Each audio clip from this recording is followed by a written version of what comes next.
Hi, I am Hercule Poirot, and welcome to my new mystery case. The rain had only just stopped when the doors of the Alexandria Gallery swung open to admit London's most distinguished patrons of the arts.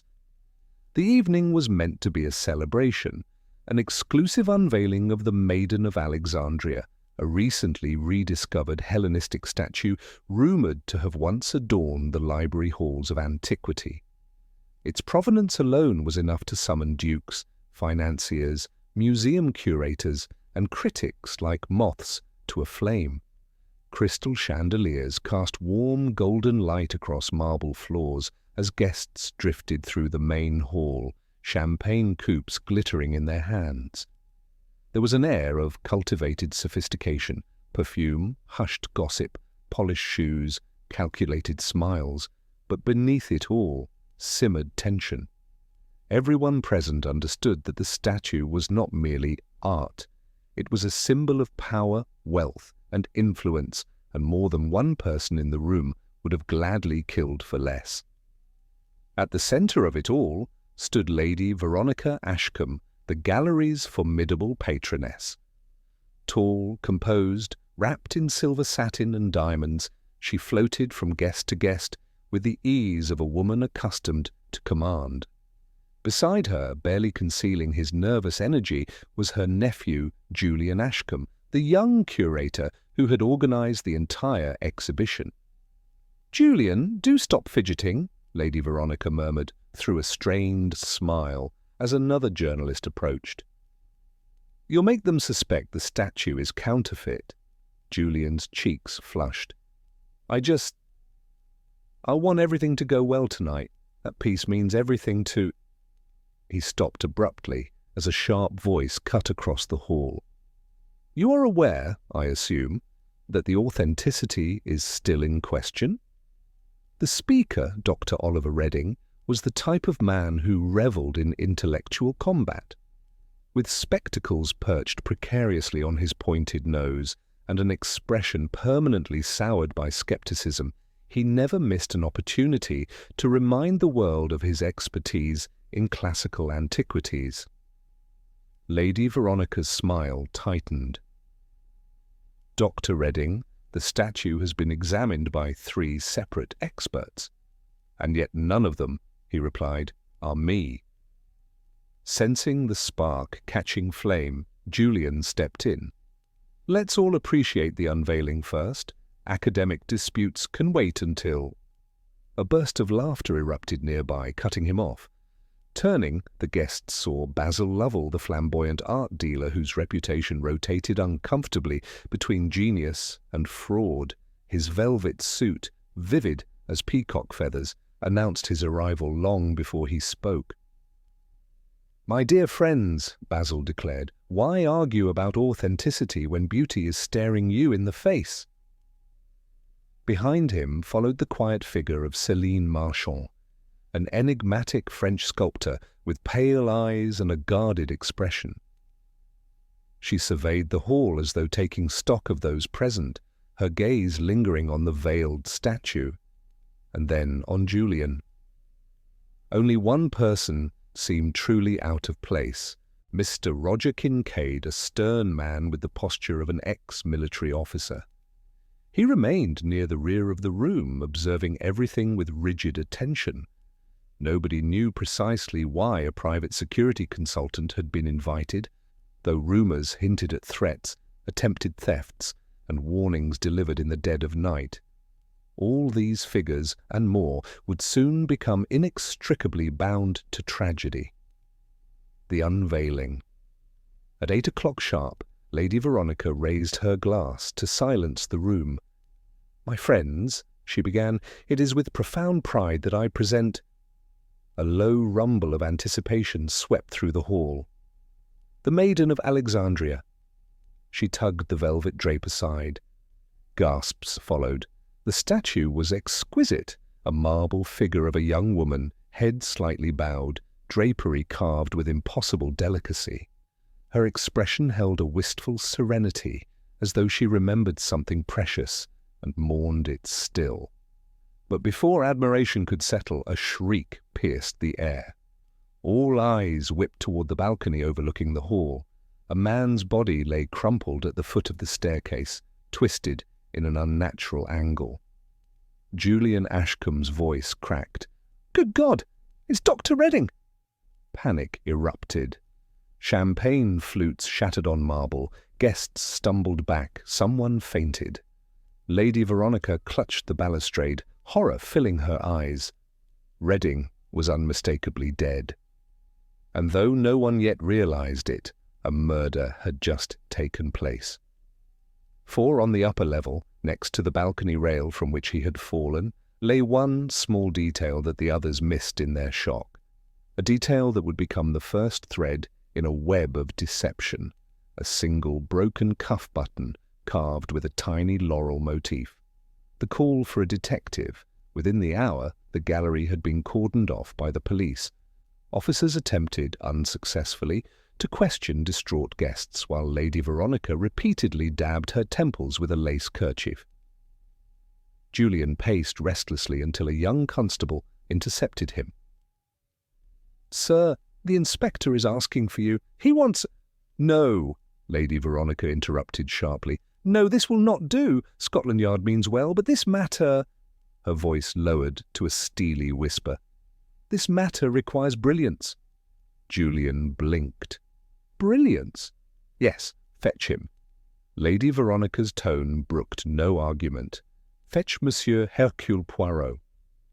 And somewhere in that rain-washed London night, the little Belgian detective, impeccably dressed, impossibly observant, was already smoothing his moustache, preparing to meet the Maiden of Alexandria.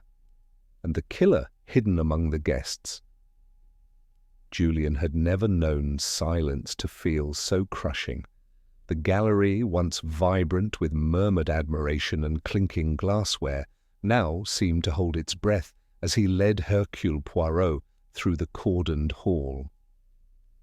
The little Belgian moved with purposeful calm, his patent leather shoes tapping softly on the marble, his gloved hands held neatly behind his back as he surveyed the room with sharp, attentive eyes. The statue, the Maiden of Alexandria, rose serenely in the center, as though untouched by the chaos that had unfolded around her. Poirot paused before it, inclining his head slightly as if greeting an old friend whose secrets he intended to uncover. Julian hovered anxiously beside him. "Monsieur Poirot, I cannot imagine how this happened. Dr. Redding was abrasive, yes, but murder in my gallery?"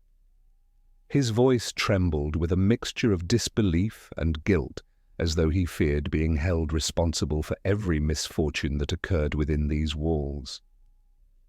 Poirot's gaze swept upward to the balcony from which the archaeologist had fallen. "And yet, monsieur, he did not simply slip and tumble like a careless acrobat. No, there is order even in tragedy, precision. The universe does not commit such acts with clumsiness." He gestured gently toward the staircase. "Take me to the exact location where he was last seen alive." Julian guided him toward the upper landing, where inspectors had already set up dim portable lamps. The rail was cordoned, the floor beneath still bearing the faint scuff marks of hurried footsteps. Poirot crouched, examining the polished wood with fastidious care.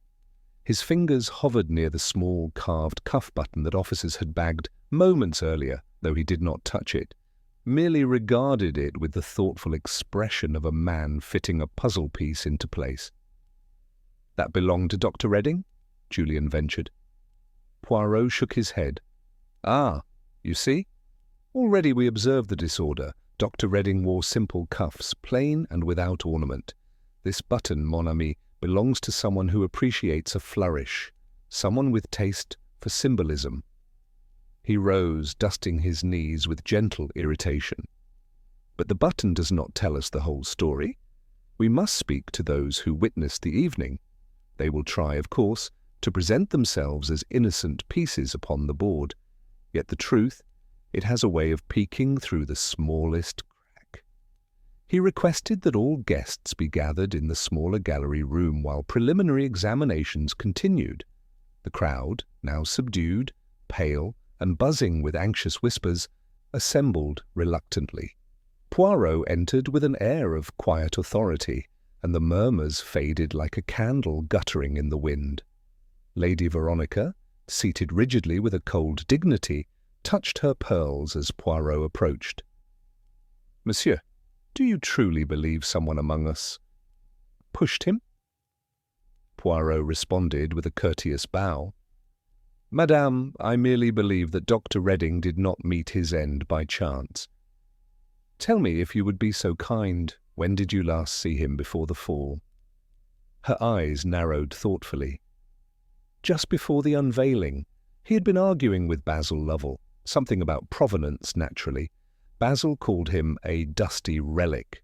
Redding called him an unscrupulous parasite. Rather dreadful scene." Basil, lounging across from her with affected nonchalance, lifted a hand. "My dear lady, I only said what half the attendees were thinking. Redding was intolerable, but kill him? Do let us remain within reason." Poirot turned his attention to him. "Monsieur Lovell, your cufflinks, may I see them?" Basil blinked, momentarily thrown off by the abrupt request. He extended his arm obligingly. The cufflinks glittered, silver laurel designs remarkably similar to the broken button. Poirot leaned in closely. "They are exquisite. Are these part of a set?" "Indeed," Basil replied with a flourish. "A particularly fine commission. Why, one is broken," Poirot said simply. Basil's poise faltered. "Broken? No, impossible." He checked both cuffs again, then stared in growing alarm. I must have lost it somewhere." "Perhaps," Poirot murmured. "Or perhaps it was torn off during a struggle." Basil stiffened. "Struggle? With that academic vulture? Monsieur Poirot, I may be flamboyant, but I am not violent." Poirot filed away the reaction with the calm of a man noting weather patterns. Then he turned to Céline Marchand, who sat quietly near the back, hands folded, her pale eyes reflecting neither fear nor agitation. "You, mademoiselle," Poirot said gently, "you observed the balcony earlier in the evening, did you not?" Céline tilted her head in mild surprise. "How did you know that, monsieur?" "Because you are an artist. You look upward, outward, inward, always searching. When the crowd admired the statue, you admired the room." "I noticed." She allowed a delicate, fleeting smile. "Very well. Yes, I did glance up. I saw Dr. Redding ascending the stairs alone. He seemed tense, as though preparing for a confrontation." "Confrontation with whom?" Poirot asked. Before she could answer, Roger Kincaid, the stern security consultant, stepped forward. "If you want confrontation, look at the arguments earlier. Redding was on edge for days. He claimed the statue had been stolen from a private collection. He even confronted me, said there would be trouble." Julian stared at him. "Why didn't you tell me that?" "Because," Kincaid replied evenly, "you were too occupied ensuring tonight went perfectly." Poirot observed the exchange with interest. A stolen statue, a public accusation, many egos bruised, many reputations threatened. It is a powder keg, yes? All it requires is a spark. He let his gaze sweep across every face. Basil's twitching fingers, Lady Veronica's tightened jaw, Julian's trembling posture, Celine's calm reserve, Kincaid's rigid stance. "Someone," Poirot said slowly, "struck that spark tonight." The room held its breath. "And I," he added, "intend to discover who." The tension that settled over the gallery after Poirot's quiet declaration was palpable, as though every guest feared that the slightest movement might incriminate them. Poirot allowed the silence to linger just long enough to unsettle the nerves of those gathered before he turned once more toward the staircase, his immaculate shoes whispering against the floor. Julian followed him at a small distance, torn between dread and fascination, unable to keep from studying every flicker of the detective's expression, as though each one might unlock the mystery. Poirot paused halfway up the stairs, running a thoughtful hand along the polished banister. "A fall like this, mon ami," he said, "requires position, motive, and opportunity. It is not sufficient merely to dislike the man. One must be close enough, bold enough, and very certain indeed." Julian swallowed. But who here would risk everything? This was meant to be a celebration. Who would commit murder in a gallery swarming with people? Poirot glanced back at him. A person who fears exposure. A person for whom the cost of silence is greater than the risk of discovery. His eyes narrowed as they reached the landing once more. The constables, recognizing the detective's authority without question, stepped aside to give Poirot space. He crouched, studying the faint trail of marks that marred the otherwise pristine surface. "You see here," Poirot murmured, "the scuff of a heel. It turns outward, away from the rail. This suggests surprise, a backward step, perhaps, pulled or pushed." He pointed to a spot near the edge where the polish had dulled from friction. "And here is the hesitation. Someone stood close enough for their shoes to scrape lightly. This person did not simply walk by, they lingered." Julian bent closer, heart hammering. "And the button?" "Ah, yes." Poirot smiled faintly. "The little grey cells have not forgotten it. It was torn, not dropped. A hand, perhaps, grabbing at a sleeve in desperation." "But, Basil!" Poirot raised a finger. "We do not rush to conclusions. Monsieur Louvel is flamboyant, yes, but flamboyance is not guilt. He may have lost the cufflink earlier, carelessly, foolishly, even dramatically, but coincidence must be weighed carefully before embraced." He stood, smoothing his trousers with faint annoyance at the dust. "Now come, we must speak with each suspect individually. Psychology, mon ami, it is the key. These people will betray themselves not through their words, but through the flaws between them." Downstairs, the guests had been relocated to a smaller antechamber, the shock of Redding's death mixing with the claustrophobic awareness that any one of them might now be under suspicion. When Poirot re-entered, every face lifted to watch him, their expressions tight, defensive, or defiantly composed. He approached Basil first, who straightened his lapels as if preparing for a performance. "Monsieur Lovell," Poirot began pleasantly, "you have lost a cufflink. At what point in the evening did you last notice it?" Basil hesitated, tapping one lacquered shoe in irritation. "During the unveiling, certainly. I gestured rather broadly when making a remark. I'm known to be expressive, as you see." His voice quivered with attempted charm. "It must have fallen then." Poirot studied him with mild curiosity. "You argue often with Dr. Redding?" "Good heavens, yes. The man despised dealers. He called us leeches on the skin of history." Basil's tone sharpened just enough for Poirot to notice. "Still, our quarrels were professional, intellectual. I would hardly kill him in the middle of a gala." "Perhaps not. Yet perhaps you feared he would expose something about your dealings?" Basil stiffened. "Expose what? I have nothing to hide."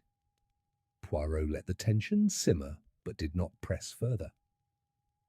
Instead, he moved to Céline Marchand, who stood alone near the far wall, her posture elegant, her pale eyes watchful. "Mademoiselle," Poirot greeted, "you observed Dr. Redding climbing the stairs. Did you see whether he spoke with anyone?" "No," she replied quietly. "Only that he looked troubled. I thought he wished to be alone." "You do not seem disturbed by his death," Poirot remarked. She blinked slowly, not offended, but assessing. "Death is always disturbing, monsieur, but some deaths feel inevitable. Dr. Redding collected enemies as others collect coins. Did you know him well? Not well, she said with a faint shrug. He criticized my work once, called it sentimental pastiche. It was not the worst insult I have received. Poirot observed the slight tightening of her fingers. Her calm was genuine, yet beneath it lay something unspoken. He turned next to Kincaid, whose rigid stance suggested perpetual vigilance. Monsieur Kincaid, Poirot began, you say Dr. Redding accused you earlier. Of what precisely? Of negligence, Kincaid replied flatly. He said the statue was at risk and that I wasn't doing enough to protect it. He used the word thief, but I assumed he meant hypothetical. Or he meant literal, Poirot suggested softly. Kincaid bristled. I don't steal, I prevent it. Poirot let his attention shift to Julian, who stood wringing his hands. Monsieur Ashcombe, he said gently, you worked closely with Dr. Redding. Did he confide in you at all? Julian hesitated. He hinted at concerns about the statue, said there were irregularities in its history. He wouldn't elaborate. Did he imply anyone specific was involved? Julian swallowed. No, but he was afraid. I thought he was imagining threats where none existed. Poirot's gaze lingered. Julian was hiding something, something heavy, something that pressed visibly against his conscience.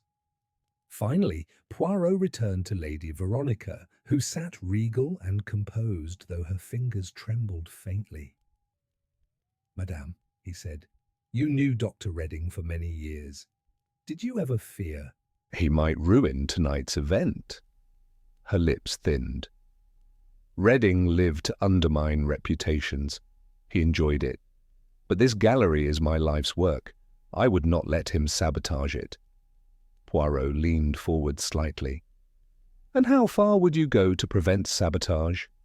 A silence stretched as Lady Veronica considered the question, her expression cool, unreadable. At last she said, not as far as murder. Poirot gave a courteous nod, though his eyes lingered a moment longer, weighing the contradiction between her tone and her trembling hands. One thing was now clear to him. Every person here harbored secrets, and one of those secrets had already claimed a life. Poirot remained standing among the assembled suspects, his expression thoughtful, yet unreadable. His eyes moved from face to face as though he were examining a gallery of portraits rather than living, breathing individuals, each with a motive tucked behind polished manners. The room's air grew heavy with anticipation. No one dared shift too abruptly or speak out of turn. Even the soft hum of traffic outside seemed distant, muffled beneath the weight of his scrutiny. At last, the detective clasped his hands lightly before him. My friends, he said, you have been most cooperative, but I fear cooperation alone will not bring us closer to the truth, for truth requires exposure, not only of facts, but of the small weaknesses in human behavior. Julian felt a ripple of unease move through the group. Lady Veronica stiffened. Basil's fingers tightened around the handkerchief he carried. Celine's gaze sharpened in interest, though she remained perched with an air of quiet remove. Kincaid alone looked unaffected, but his stillness was too rigid to be natural. Poirot gestured gently toward the statue at the centre of the main hall. You see, it is not merely the death of Dr. Redding that concerns me. It is the timing, the place, the audience. Why would our murderer strike here at the height of attention? Why not earlier in the day or later in the night, when shadows are thick and witnesses few? Basil let out a brittle laugh. Perhaps because this entire evening has been a parade of egos. If someone wished to make a statement, they could not choose a grander stage. Poirot considered him. Yes, perhaps, but statements require an audience, monsieur, and an audience is exactly what our culprit did not have on the balcony. That moment was chosen carefully, with privacy in mind. Kincaid interjected, his tone clipped. If you believe it was premeditated, then the killer must have known Redding would separate from the crowd. Just so. Poirot nodded approvingly. And how does one know where Redding would go? Only someone with insight into his habits. Someone aware of his anxieties, his arguments, his suspicions. Julian felt all eyes turned toward him. His breath caught. Yes, I spoke to him often, but I had no idea he'd go. Upstairs? Poirot studied him quietly. Non, monsieur, but Redding trusted you, or at least he believed you did not underestimate him. That already is more than he believed of most. Then Poirot shook his head lightly, diminishing the accusation. Do not be alarmed, I merely observe. But the observation left Julian pale and trembling. Poirot shifted his attention toward Lady Veronica. Madame, did Dr. Redding reveal anything to you about his concerns for the statue? Lady Veronica pressed her handkerchief lightly against her lips. Nothing specific. He only hinted, rather theatrically, that some in this room were not what they appeared. But that is typical of Oliver. He enjoyed sowing discord. And yet, Poirot said softly, discord often grows from seeds of truth. Céline was the next to speak. Monsieur Poirot, perhaps you look too closely at us and not enough at the statue. If Dr. Redding believed it stolen, as Mr. Kincaid suggested, then the motive may lie not in personal quarrels, but in fear of exposure. Consider the collector who loses such a treasure, or the dealer who sells it under questionable circumstances. Basil bristled visibly. Are you implying— I imply nothing, Céline murmured. I merely suggest possibilities. Poirot's eyes twinkled. Very astute, mademoiselle. You think like a detective, but let us not forget, Redding was not silenced in a warehouse or a smuggler's den. He was silenced tonight. That suggests urgency. He paused, letting the word settle heavily. Someone feared that what he knew would be revealed imminently. Kincaid folded his arms. Meaning he had proof of wrongdoing. Or believed he had, Poirot corrected. Belief can be as dangerous as certainty. A constable approached, clearing his throat delicately. Monsieur Poirot, the body has been moved to the preparation area for further examination. The inspector asks if you wish to view it. Poirot inclined his head. I do.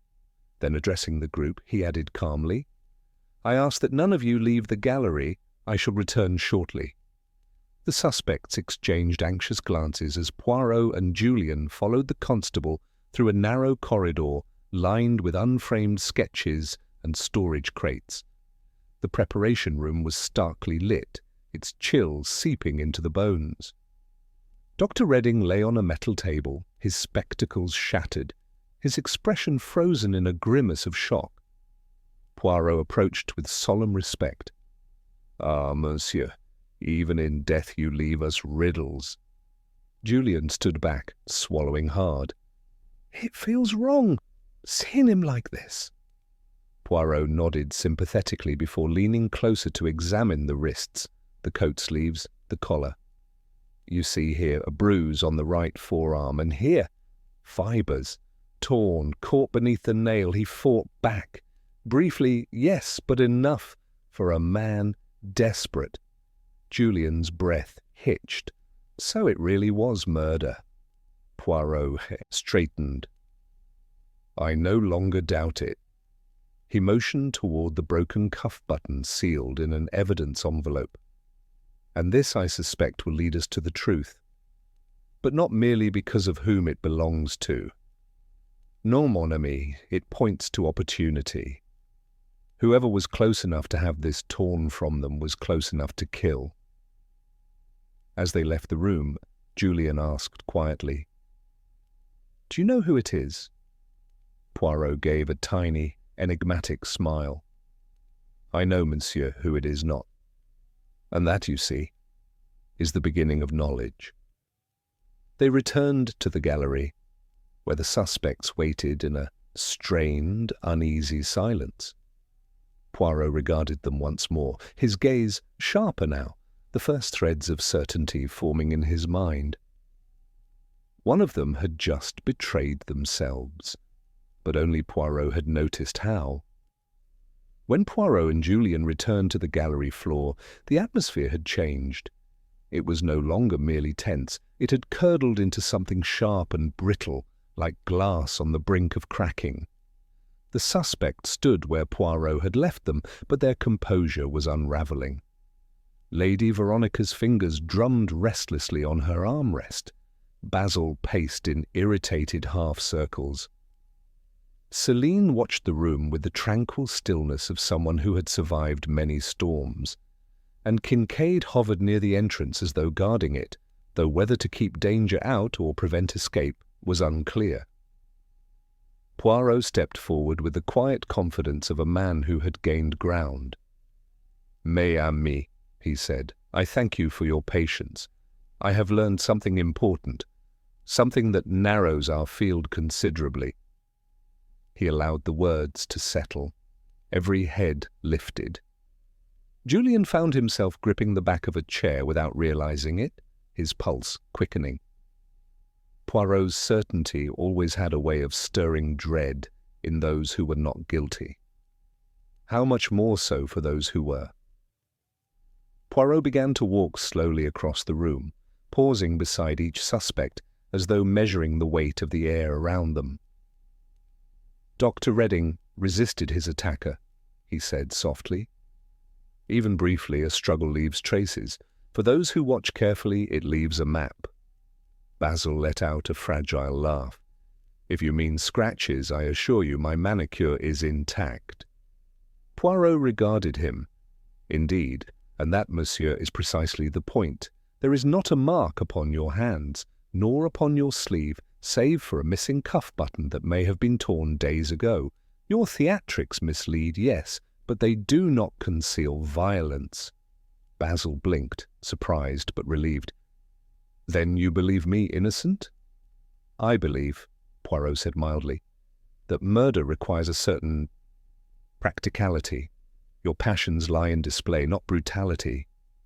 Poirot moved on to Celine, whose pale eyes did not flicker. "Mademoiselle Marchand, you have the hands of an artist. Strong, yes, but precise. You carve stone, you do not shove men from balconies." Celine inclined her head in a small gesture of acknowledgment, though her expression remained inscrutable. Kincaid crossed his arms. "And me? I suppose you think me too professional to leave a trace." Poirot stopped before him. "Ah, monsieur, but you do not strike me as a man who kills without necessity. A heated confrontation, perhaps, a warning, but murder in front of society's elite, no, that requires panic or fear. Neither suits you." Kincaid's jaw tightened. "Meaning what?" "Meaning," Poirot said calmly, "I do not think you found Redding threatening enough to murder." Lady Veronica's breath escaped in a shaky exhale. "Then who remains? Surely you cannot be suggesting—" But Poirot's hand was already raised, silencing her gently. "For now, madame, I merely observe the facts. And the facts point us towards someone who did not expect to be examined, someone whose panic has already betrayed them." Julian felt a ripple run through the room. Everyone staring, waiting. Poirot's gaze swept across them all before returning to the statue, luminous beneath the chandeliers. "The Maiden," he murmured, circling the sculpture, "is not merely a relic. It is a symbol, a temptation, a weapon even. And our victim believed it had been stolen from its rightful place. That suggests the killer may have feared exposure of a crime already committed." He turned sharply. "Tell me, each of you, where were you when the lights dimmed during the unveiling?" Lady Veronica frowned. "I was on stage, beside the statue. Everyone saw me." Poirot nodded. "Yes, you were visible. But before that moment, in the minutes leading up to the unveiling—" "I spoke with donors," she said stiffly. Ask them. I shall. Basil chimed in. I was greeting guests near the champagne table. Half the room saw me spill my drink. Celine added, I remained near the rear of the hall observing. I preferred distance at events like this. Kincaid said I patrolled the perimeter, as instructed. Poirot turned last to Julian. And you, monsieur? Julian froze. Every face swung toward him. He swallowed hard. I was finalizing the lighting cues. I went backstage to ensure everything was in place. Poirot tilted his head. Alone?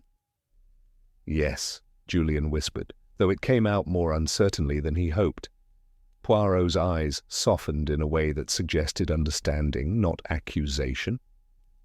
You are distressed, monsieur, understandably so, but distress is not guilt. Julian exhaled in relief, far too soon. Poirot continued, however, you were the only person with unrestricted access to all areas of the gallery. You oversaw the statue, the staging, the preparations. If someone wished to know when Reading would be most isolated, you would know. A murmur rippled through the room. No, Julian stammered. I didn't know he would go upstairs, I swear it. I believe you, Poirot said calmly. But another did.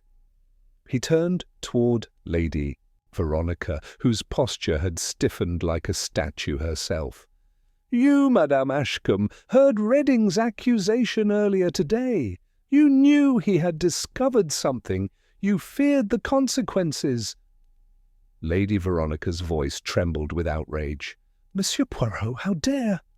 Poirot lifted a hand. Not murder, madam. I do not believe you killed him, but you know more than you have said. Silence fell, thick and electric. At last, Lady Veronica spoke, each word strained. Very well, I will tell you. Oliver came to my office yesterday. He told me someone had manipulated the statue's provenance records. He said the truth would destroy the reputation of this gallery. Julian gasped. You didn't tell me. I didn't want to worry you, she snapped, then wilted. I thought he was bluffing. Poirot's eyes glittered. Yet, bluff or not, he died before he could reveal more. So the question becomes, who feared his next words enough to silence him? He looked at the suspects one by one. And that, he said softly, I intend to learn before the night is over. The revelation hung in the air like a blade, suspended by a fraying thread. Lady Veronica's confession had cracked the evening wide open, but it had not delivered clarity, only deeper shadows. Poirot took a slow step backward, allowing the implications to settle into the minds of those before him. He watched their faces with meticulous care, observing how each expression shifted under the weight of new knowledge. Julian stood frozen, his mouth slightly parted. A forged provenance, he whispered. But that would mean the statue might not even be the original. No, Lady Veronica snapped, her composure fracturing. It is real. I know it is. I have invested years into acquiring and restoring this gallery's credibility. I would never display a false piece. And yet, Poirot said softly, someone has gone to great lengths to alter its history. It is possible you were deceived, madame, and deception, when revealed, often inspires desperation in those who rely upon appearances. Celine, who had remained silent throughout the exchange, now stepped forward. If the provenance is false, then whoever supplied the statue stands to lose the most. Perhaps we should ask who handled its acquisition. Julian felt every eye turn toward him again. Heat crawled up his neck. I facilitated introductions, yes, but the seller was reputable. A private collector in Greece. I verified every document twice. Poirot raised an eyebrow. And yet here we are, monsieur. Basil gave a low hum of disapproval. Private collectors rarely keep clean hands. They hoard treasures like dragons and trade in shadows. I warned you all along. Provenance is a battlefield. Kincaid's voice cut in, sharper than any blade. Redding discovered something. Whatever he found forced someone into a corner. Poirot nodded. Just so, and corners, Monsieur Kincaid, can turn even rational people dangerous. The room grew still again. Poirot began pacing slowly, his steps deliberate, his gaze sweeping the floor as though reading invisible patterns. Consider, mes amis, if Dr. Redding uncovered a discrepancy, even a minor one, he would not have kept it quiet. He was combative, principled, perhaps too eager to expose wrongdoing. Poirot paused, but he also had a habit of documenting everything. Julian blinked. Documenting? Do you mean notes? Notes, letters, recordings, whatever method captured the detail most thoroughly, Poirot replied. A man like Redding does not rely on memory alone. If he planned to reveal something tonight, there must be evidence. Lady Veronica clasped her hands tightly. Are you suggesting he hid something in the gallery? Poirot tilted his head. Not suggest, madame. Insist. A ripple of unease passed through the group. Celine's voice, soft yet unwavering, broke the silence. Then perhaps we should search his belongings. Kincaid nodded. I agree. If Redding kept a record, it will point directly to whoever feared him. But Basil hesitated. And if such a record implicates one of us? Are we to assume it is true? Redding was brilliant, yes, but also vindictive. He could have been chasing shadows. Poirot regarded him coolly. Monsieur, truth is rarely as elusive as people claim. It hides not in shadows, but in contradictions. Without waiting for further debate, Poirot motioned toward the side corridor leading to the temporary offices set aside for staff and guests. Come, we shall examine Dr. Redding's effects. The group followed reluctantly. The corridor felt narrower than before, lined with crates and temporary lighting cables.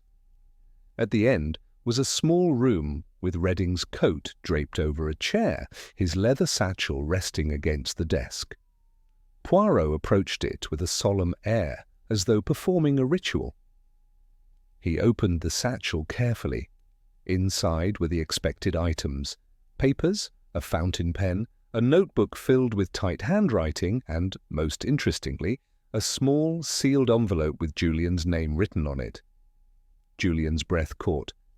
Why would he have an envelope for me? Poirot tapped it lightly.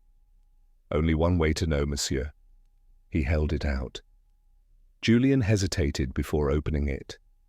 The room seemed to lean in closer. Inside was a single sheet of paper hastily folded. He smoothed it open with trembling fingers. His eyes widened. What is it? Lady Veronica demanded. Julian swallowed. It's a warning for me. He read aloud, voice unsteady. Julian, you are being used. Someone close to the gallery intends to profit from the Maiden's unveiling. Do not trust the ones who speak of preservation, but act in secrecy. I will reveal everything tonight. A stunned silence followed. Celine frowned. That message could refer to any of us. Perhaps, Poirot said. But note the urgency. He believed Julian to be in danger, not physically, but professionally. Someone was manipulating him. Kincaid clenched his jaw. And whoever that was killed him before he could expose them. Poirot raised the notebook next, flipping through pages filled with dense annotations. Several lines mentioned inconsistencies in the statue's transport records. Then one entry caught Poirot's eye. He read it aloud. If my suspicion is correct, the forgery lies not in the statue itself, but in the documentation supplied by... He stopped. The sentence ended abruptly, mid-thought. Basil exhaled sharply. Convenient. Poirot frowned at the torn edge. Too convenient. This page has been ripped.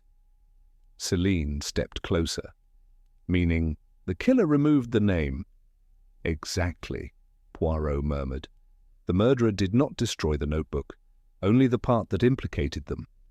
He closed it gently, his expression shifting. Now, Poirot said, turning back toward the group, we know 3 things. Dr. Redding discovered a fabricated record. He intended to expose someone tonight, and the murderer acted only after learning that he had the proof to do so. He let his gaze move across each suspect once more. One of you, Poirot said softly, knew exactly what Dr. Redding planned to say. And now the shadows in the room seemed to tighten their grip around every guilty secret waiting to surface. The silence that followed Poirot's pronouncement was far heavier than any that came before. In that cramped little office, the shadows pooled around the suspects like silent accusers. The torn notebook page lay between them all, mute, incriminating, and undeniably intentional. Poirot, holding the notebook delicately, seemed to sense how each breath in the room shifted with suppressed fear. He closed it with a soft snap that made Julian jump. One of you, Poirot repeated, knew what Dr. Redding intended to reveal. And more importantly, one of you knew precisely what to remove. Basil's voice cracked with a trace of panic. But how could any of us know he kept notes? Redding was secretive, obsessive, even paranoid. Paranoia, Poirot said gently, is often warranted when one digs in dangerous soil. Lady Veronica exhaled sharply. If he had the name, why didn't he go to the authorities at once instead of waiting for the gala? Because, Poirot replied, the revelation required spectacle. A man like Redding took pleasure in exposing hypocrisy publicly. He tapped the notebook. But he did not expect the hypocrisy to fight back. Kincaid stepped forward. Whoever tore that page had to do it after Redding went upstairs. He never left his notebook unattended before. Poirot nodded. Just so. And the murderer acted quickly, immediately after the confrontation on the balcony. They returned to this office, found the notebook in his bag, removed the damning evidence and intended to vanish into the confusion. Julian blinked uneasily. But the satchel, it was left exactly where the constables found it.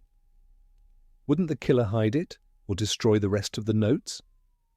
No, Poirot said. That is what makes this so telling.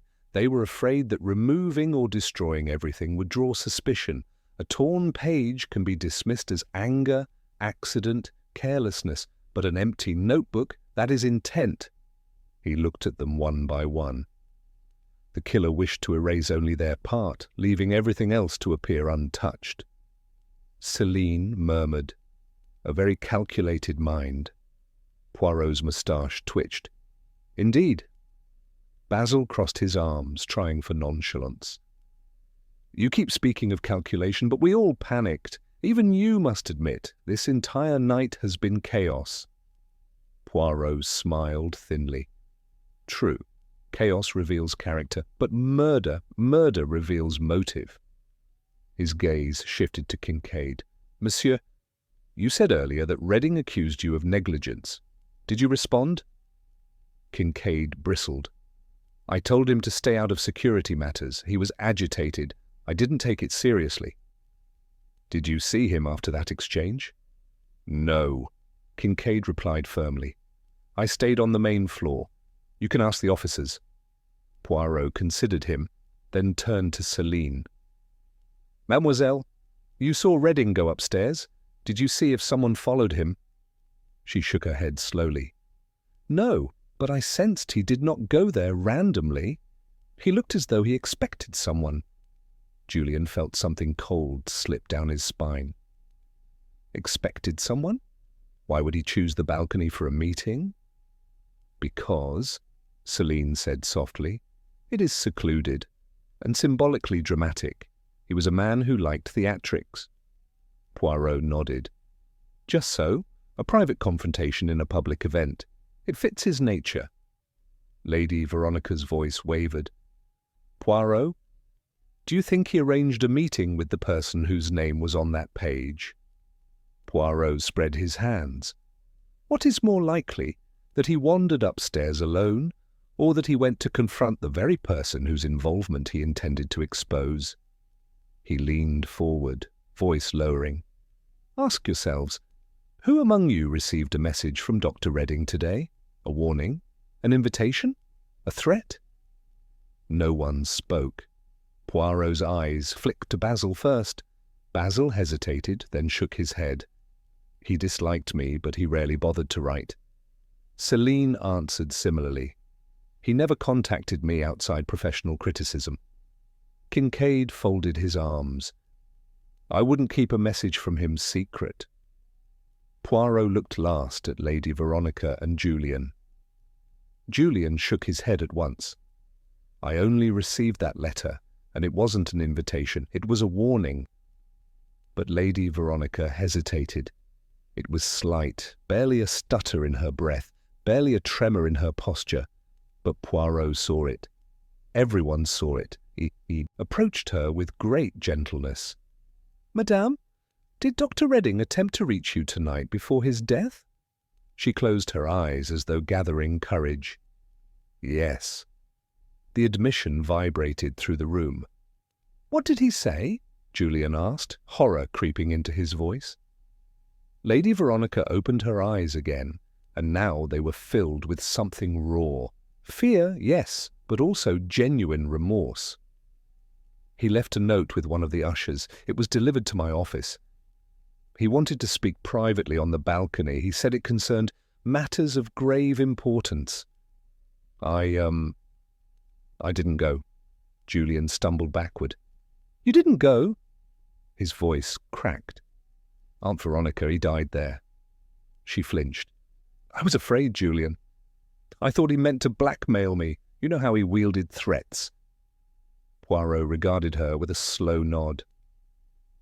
So Dr. Redding stood upon the balcony expecting you, but someone else arrived in your place. The implication thundered through the room. But who? Basil demanded. That, Poirot said softly, is the question. Whoever went there knew about the message intended for Lady Veronica. Someone who had access to her office, or who followed her movements closely enough to intercept or read the note. Julian's voice wavered. But only staff and family have access to those rooms. Poirot did not remove his gaze from him. And among staff and family, monsieur, he said quietly, I must consider who stood to gain the most if the gallery's reputation collapsed or survived. A hush swept over them all. Someone in that small office had read a note meant for Lady Veronica.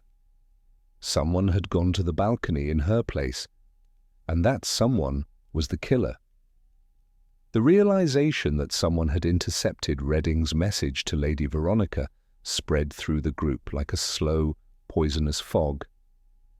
In the dim room, where the scent of old paper and dust mingled with fear, every breath seemed weighted with accusation. Poirot let the silence stretch long enough for guilt, true or imagined, to begin scratching beneath the skin of every person present. He stepped away from Lady Veronica with composed deliberation, turning his attention to the doorframe. His gaze drifted along the floorboards, the wall, the small table where Redding's satchel rested, as though each object whispered a fragment of the truth. Then he spoke. The note delivered to Lady Veronica, he said calmly, was placed in her private office. That room is not accessible to strangers.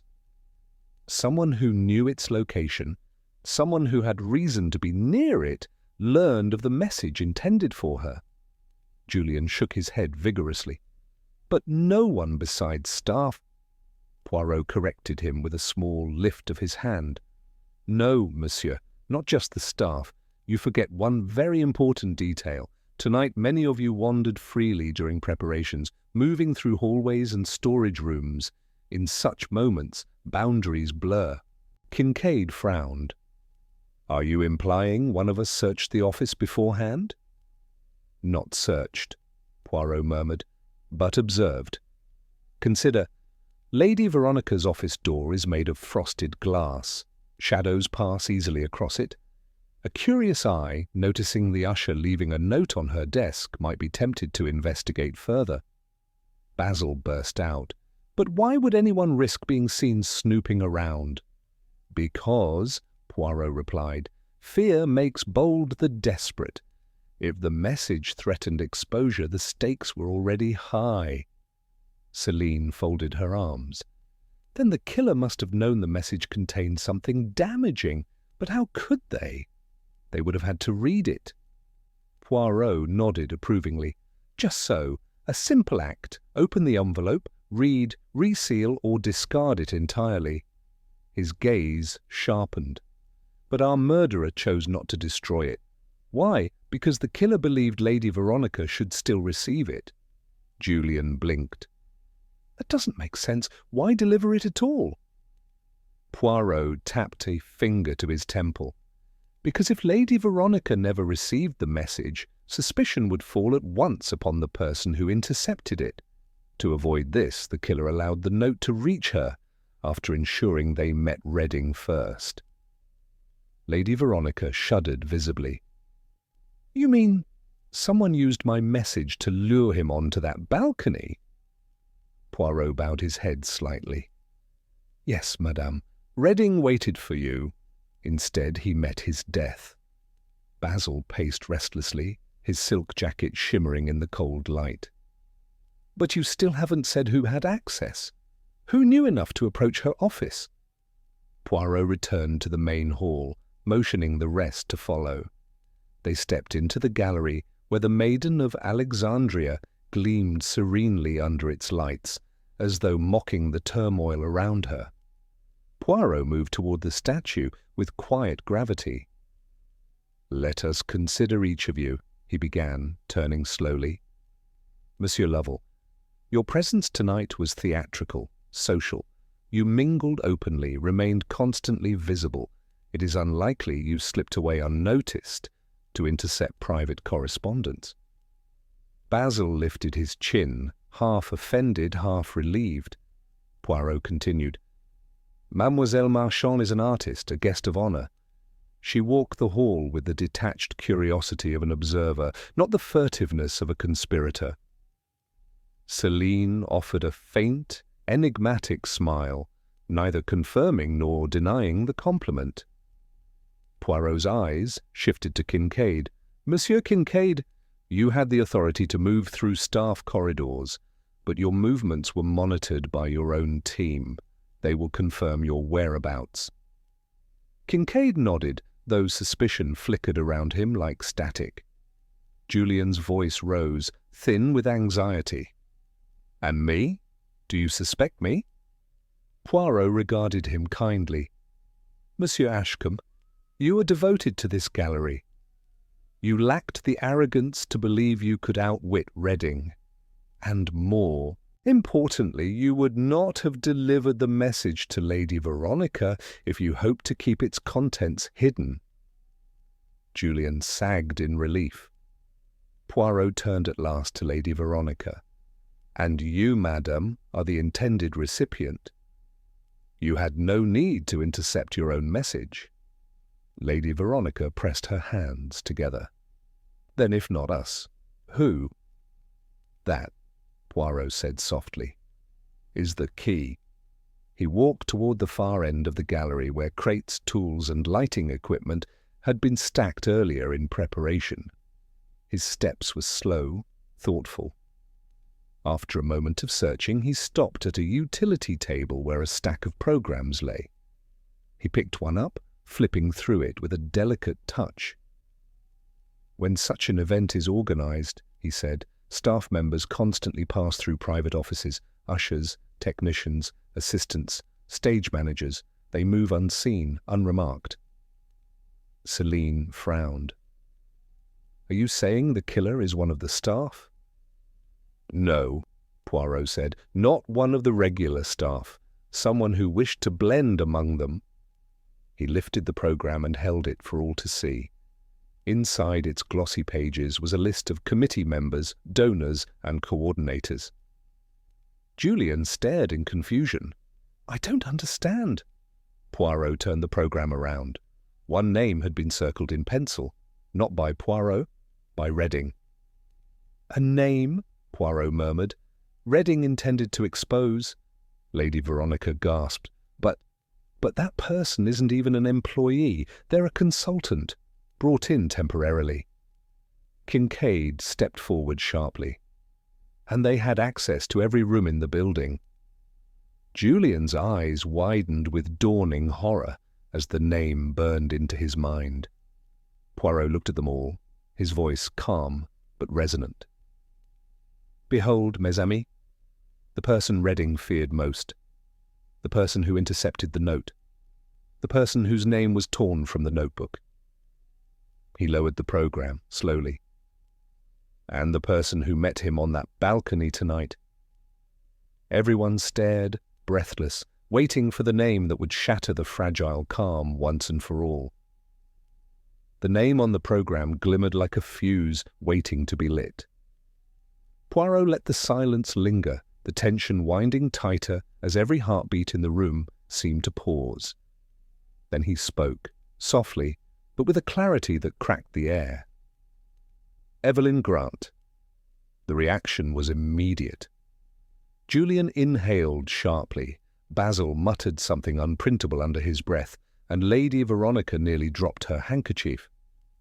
Celine's eyes narrowed, assessing the implications, while Kincaid's expression darkened with a recognition that bordered on fury. Julian found his voice first. But Evelyn was only brought on 3 weeks ago, a temporary provenance consultant, recommended by the museum board." Poirot nodded. Recommended indeed. A woman with impeccable credentials, a sharp mind, and access to every historical record related to the statue. His gaze slid to Lady Veronica.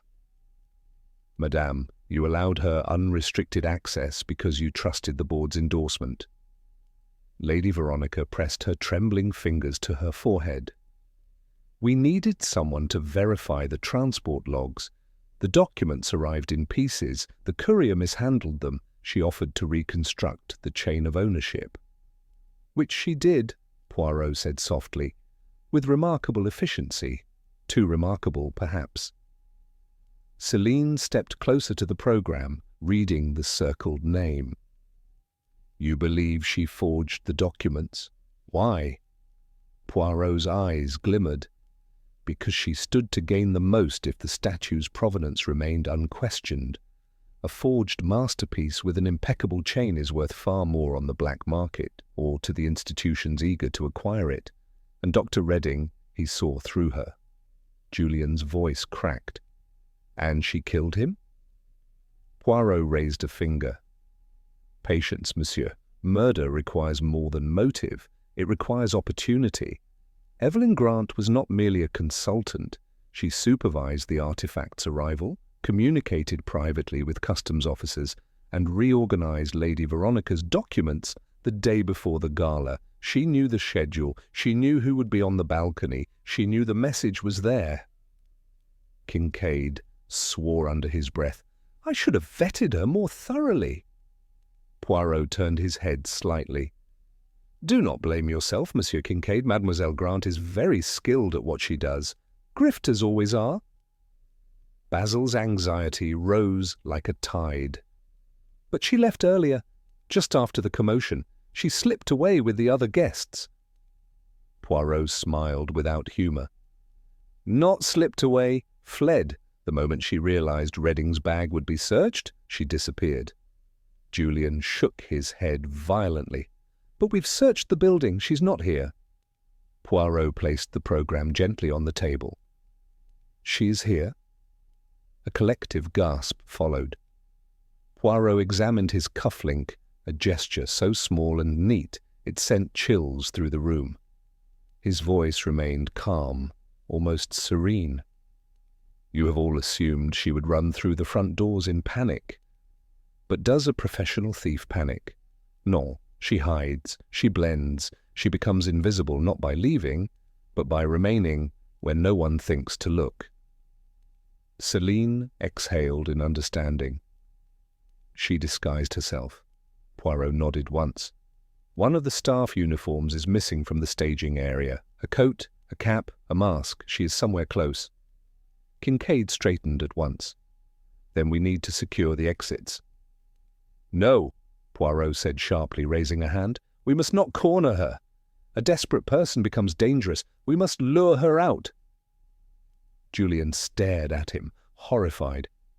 Lure her? How?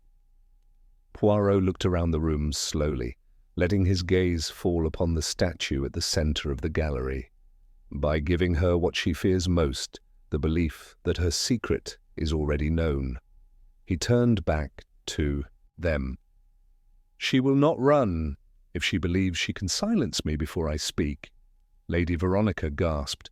Poirot, surely you are not suggesting— I am, he said simply. The group followed him back into the main hall, which now felt more ominous than ever. The Maiden of Alexandria's marble expression seemed to watch them with ancient indifference. Poirot positioned himself near the base of the statue, adjusting his tie with slow precision. I will speak loudly, he whispered.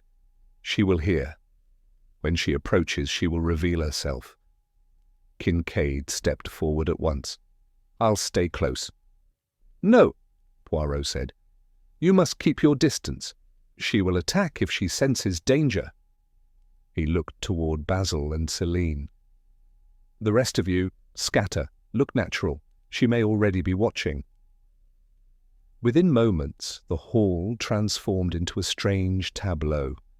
Suspects drifting between displays, glancing subtly over their shoulders, pretending to admire the artworks they were too frightened to see. Poirot remained alone beside the statue. Then, in a voice that carried effortlessly through the cavernous space, he began to speak. Dr. Redding discovered the forged documents not yesterday, but last week, he announced, projecting his words, and he knew precisely who was responsible for them. The hall grew still. He tore out the page from his notebook to protect the identity of the one person he trusted, someone who would expose the truth with him. Julian froze. Basil stiffened. Lady Veronica clutched her pearls. And the killer, Poirot continued, believed the missing page contained their name. A soft sound echoed behind the scaffolding near the eastern wall. Poirot's eyes narrowed. Evelyn Grant, he said, louder now, knowing she had been discovered, disguised herself among the staff. But she could not hide forever. No, because her guilt— A shadow detached itself from behind the scaffolding, because her guilt could not remain still. A figure lurched toward Poirot, swift and silent, the glint of metal flashing in her hand. Poirot did not move, but Kincaid did. He lunged from concealment, intercepting the figure mid-stride. Their bodies collided with violent force, the metal tool clattering across the marble. Evelyn Grant's disguise fell away as she struck the floor, the cap rolling aside, revealing her unmistakable features twisted in fury and defeat. The trap had been sprung, and Poirot, perfectly composed, merely adjusted his moustache. The moment Evelyn Grant hit the marble floor, the entire gallery seemed to inhale sharply. Her disguise, now torn, crumpled and useless, lay scattered around her like the remnants of a failed performance. Kincaid pinned her expertly, one arm twisted behind her back, while she struggled with a ferocity that belied her usual poise. The metal tool she had carried, a slim, razor-edged scraper used for lifting small fixtures, glimmered on the floor, a mere foot from Poirot's polished shoes. Poirot regarded it with mild distaste before nudging it aside with his toe. Really, mademoiselle, he said, to approach Hercule Poirot brandishing a tool of destruction, it lacks elegance, it lacks forethought. And most unfortunately, it lacks success. Evelyn spat out a bitter breath. "You planned this. You wanted me to attack." Poirot knelt slightly, not close enough for danger, but just near enough for her eyes to meet his. "Non, mademoiselle. I merely knew you could not resist the temptation. A cornered liar is always more reckless than a calculated one." She glared up at him, her expression twisting between fury and resignation. "You ruined everything." Poirot raised one eyebrow. "I? No, you ruined everything the moment you underestimated Dr. Redding." His voice softened, not kind but precise. "You should not have confronted him alone. You hoped to intimidate him. Instead, his defiance enraged you." Julian stepped forward, his face pale as paper. "You killed him because he discovered the forgery?" Evelyn's lips curled with disdain. "He wasn't supposed to die. He was supposed to listen, to bargain. But he pushed me. He said he'd expose me before the unveiling, that he had evidence. He believed he'd cornered me." Her breath shuddered. "He grabbed my arm. We struggled. He lost his balance." Poirot nodded slowly. "Yes, you did not intend to kill him. But the moment he fell, you made a choice to hide your guilt with precision. You tore the page from his notebook, seized the evidence, and blended into the chaos." His eyes gleamed. "And you believed yourself clever." Evelyn let her head fall back against the floor, exhausted. "It would have worked. It almost worked." Lady Veronica stepped forward, trembling with outrage. "Why? Why do this to my gallery, to my reputation? What did you gain?" Evelyn lifted her eyes toward her bitterly. "You thought the Maiden was a miracle, a rediscovered treasure, worth millions, worth the admiration of every scholar and collector across Europe. I knew the truth. You would have paid anything for it. And if you didn't, another institution would. A forged provenance means nothing if everyone believes the story." Julian swallowed hard. "So, the statue, is it fake?" Poirot shook his head. "Nah. The statue is genuine. The shame, mon ami, is that its history is false." He gestured toward Evelyn. "She manipulated the document so thoroughly that even experts would hesitate to challenge her claims." Celine approached cautiously, her gaze steady. "You exploited the world's love for ancient beauty." Evelyn's eyes flashed with a mix of pride and bitterness. "I restored something the world would have forgotten. Does that not count for something?" Poirot straightened. "Forgery of history is the gravest crime for an artifact, not the object itself, but the truth it carries. You stole its story." Kincaid hauled Evelyn to her feet as constables hurried in to take her into custody. She did not resist any more. Defeat clung to her like dust.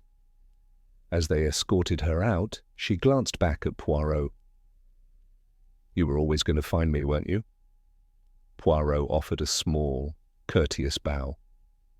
"It is not the criminal I pursue, mademoiselle, but the flaw in the pattern. You left one, only one, but it was enough." When she was gone, the silence that settled over the gallery was different, still tense, but lighter, as though a storm had passed without shattering the building. Julian sank onto a nearby bench, rubbing his eyes. "This is going to ruin us," he whispered. Poirot approached him gently. "No, monsieur. The truth will save you. The forgery of documents is her crime, not yours, and the statue, despite its troubled paperwork, remains a treasure." Lady Veronica exhaled slowly, her shoulders shaking. "I will face consequences. The board will demand answers." "Give them honesty," Poirot said. "The sin was not yours, and the gallery will recover as long as you protect its integrity." Basil, recovering his theatrical composure, fanned himself dramatically. "Well, I must say, I shall never attend a gallery unveiling again without expecting someone to fall from a balcony or leap from behind scaffolding. Celine's quiet voice cut through his dramatics. "It is not a night we will forget, but perhaps it will remind us that art is not merely beauty, it is danger, obsession, power."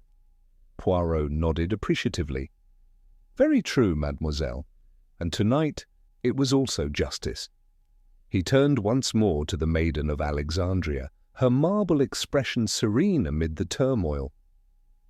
"She has seen centuries of greed and glory," he murmured. "Tonight is but another chapter." Julian rose, steadier now. "Poirot, thank you. Without you—" Poirot smiled modestly.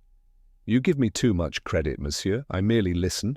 People always reveal themselves, but only if one pays attention to the little things." Kincaid approached, offering Poirot a firm nod. "I owe you a drink." Poirot chuckled softly. "Perhaps. But first I owe myself a quiet evening, and a perfectly arranged breakfast in the morning." Lady Veronica stepped closer, her voice warm with gratitude. "Monsieur Poirot, if ever you desire a private tour of the gallery, consider it yours." Poirot inclined his head. "A gracious offer, madame, one I may accept, on a day when murder is not included with admission." The group shared a weary laugh, the first genuine sound of relief all night. And as Poirot walked toward the exit, adjusting his moustache with immaculate precision, he offered one final observation, soft, thoughtful, and perfectly Poirot. "In the end, the greatest mysteries are not found in the marble of antiquity," he murmured, "but in the hearts of those who guard it." Then he stepped into the night, leaving the Maiden and the truth behind him. The rain had begun again by the time Poirot stepped out of the Alexandria gallery, glistening against the lamp-posts like a curtain of silver threads. He paused beneath the awning, adjusting his hat with a familiar flourish, before turning to look back at the grand façade. Inside, the last remnants of the evening, officers, staff, and shaken patrons, moved like shadows against the warm glow of the chandeliers. The Maiden of Alexandria, restored to silence and dignity, stood watch over a gallery no longer in danger. Julian emerged behind him with hesitant steps, his hands deep in his coat pockets. "Monsieur Poirot, will the gallery survive this scandal?" Poirot considered the question with a gentle tilt of his head. "But of course, mon ami. Truth, though painful, is a disinfectant. It stings, yes, but it cleans the wound." His moustache twitched as he smiled. "Your gallery will heal. And stronger, perhaps." Julian exhaled, visibly relieved. "I didn't realize how much I'd been used. Evelyn seemed so capable, so precise." "Ah," Poirot said, raising a finger. "Precision is not virtue. It is merely a tool. In the hands of the honest, it preserves history. In the hands of the wicked, it rewrites it." He turned slightly, regarding Julian with warm sincerity. "Do not blame yourself. You trusted because you are kind. It is no failing to see the world without cynicism." The young curator nodded slowly, taking comfort in the words. Poirot, however, sensed there was another question unspoken. He waited. "Did—" Julian hesitated. "Did Dr. Redding deserve what happened?" Poirot's eyes lowered briefly, the weight of tragedy passing across his expression. "Deserve? No, but he invited danger with his manner of confrontation. Some men wield truth gently, others hurl it like a stone. Redding hurled." He sighed softly. "Yet his purpose was noble. He wished to protect history, and for that he paid dearly." Julian bowed his head. "I'll make sure the truth is preserved, Poirot. About the statue, about the records, everything."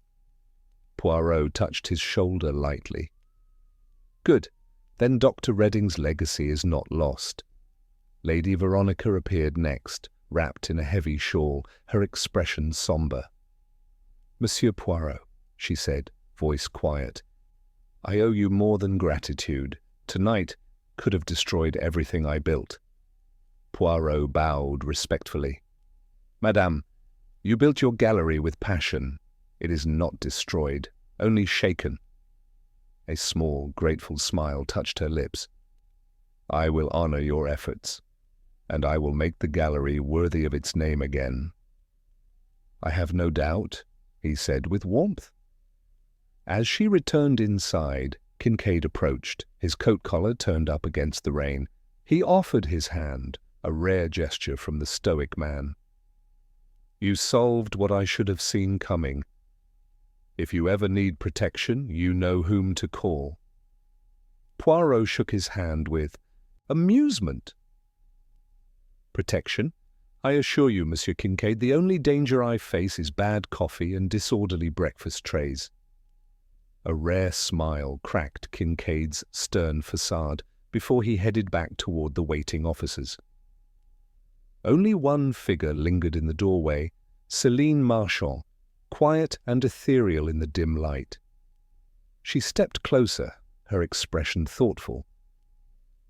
You have a way of unraveling the threads hidden in people, Monsieur Poirot, she said. Most look at the statue, but you look at the sculptor. Poirot inclined his head. And you, mademoiselle, see far more than you say. You recognize the tension tonight before any of them.